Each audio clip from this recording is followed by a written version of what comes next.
कराची, पाकिस्तान का सबसे बड़ा शहर। लेकिन एक वक्त ऐसा भी था जब इस शहर के एक इलाके में पुलिस भी डर कर एंटर करती थी।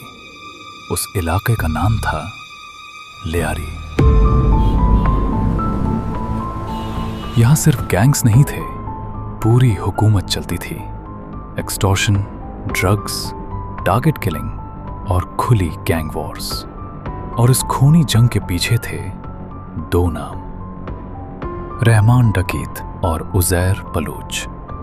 लेकिन सवाल ये है, कैसे लियारी पाकिस्तान का सबसे डेंजरस एरिया बन गया? लियारी हमेशा से कराची का एक गरीब इलाका रहा। तंग गलियां, बेरोजगारी और क्राइम।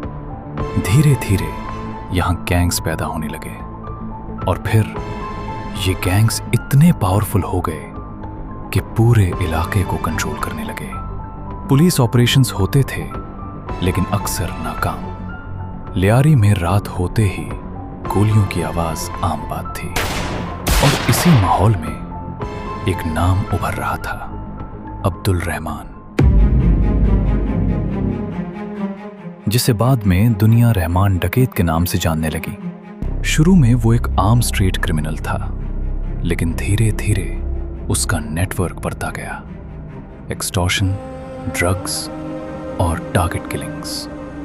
लियारी में उसका नाम खौफ की निशानी बन गया। कहते हैं लोग पुलिस से ज्यादा गैंग से डरते थे। और फिर गैंग वॉर्स और भी डेंजरस होने लगी। हर तरफ सिर्फ वायलेंस था। लेकिन कहानी यहीं खत्म नहीं होती। लियारी में एक और नाम उभर रहा था, उज़ैर बलूच। उसकी एंट्री ने लियारी की पावर बैलेंस को बदल दिया। कुछ लोग उसे रॉबिन हुड मानते थे, लेकिन अथॉरिटीज के लिए वो एक डेंजरस क्रिमिनल था। लियारी में अब सिर्फ क्राइम नहीं, पॉलिटिक्स भी शामिल हो चुकी थी। और इसी वजह से सिचुएशन और डेंजरस होती गई। 2010 के आसपास लियारी जंग का मैदान बन चुका था। खुली फायरिंग, रॉकेट लॉन्चर्स और ग्रेनेड अटैक्स। सिविलियंस बीच में फंस चुके थे। बच्चे स्कूल नहीं जा पाते थे, लोग घरों में बंद रहते थे। हर रोज मौत की खबरें आती थीं और पुलिस सिचुएशन कंट्रोल नहीं कर पा रही थी। फिर रेंजर्स ऑपरेशन शुरू हुआ। लियारी की गलियां बैटलफील्ड बन चुकी थीं। हर तरफ सिर्फ खौफ था। अथॉरिटीज ने फैसला कर लिया कि लियारी को वापस लेना होगा। लार्ज स्केल ऑपरेशंस शुरू हुए।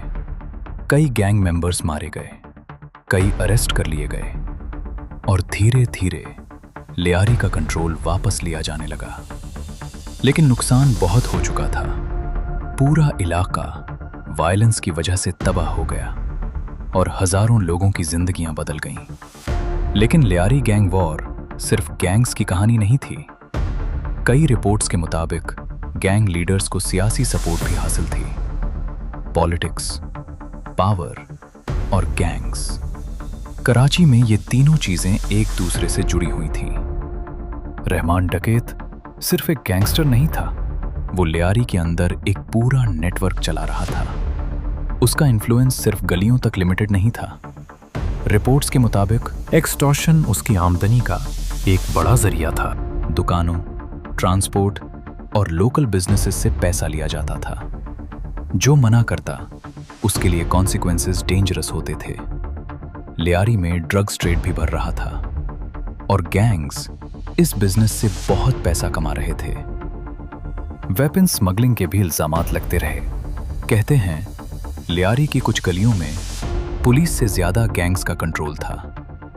लेकिन हैरानी की बात यह थी कि कुछ लोग रहमान डकैत को हीरो भी मानते थे। कुछ रिपोर्ट्स के मुताबिक वो गरीब लोगों की फाइनेंशियल हेल्प भी करता था। इसी वजह से कुछ लोग उससे रॉबिन हुड बुलाते थे। लेकिन दूसरी तरफ वायलेंस रुक नहीं रही थी। टारगेट किलिंग्स रोज का मामूल बन चुकी थी और धीरे धीरे अथॉरिटीज का प्रेशर बढ़ता गया। रहमान डकैत अब पाकिस्तान का मोस्ट वांटेड गैंगस्टर बन चुका था। और फिर 26 अगस्त 2009 कराची में पुलिस एनकाउंटर हुआ। रहमान डकैत मारा गया, लेकिन उसकी मौत के बाद भी लियारी की कहानी खत्म नहीं हुई, क्योंकि अंधेरे से अब एक और नाम उभर रहा था, उज़ैर बलोच। और उसके साथ कराची एक नए खूनी दौर में एंटर होने वाला था।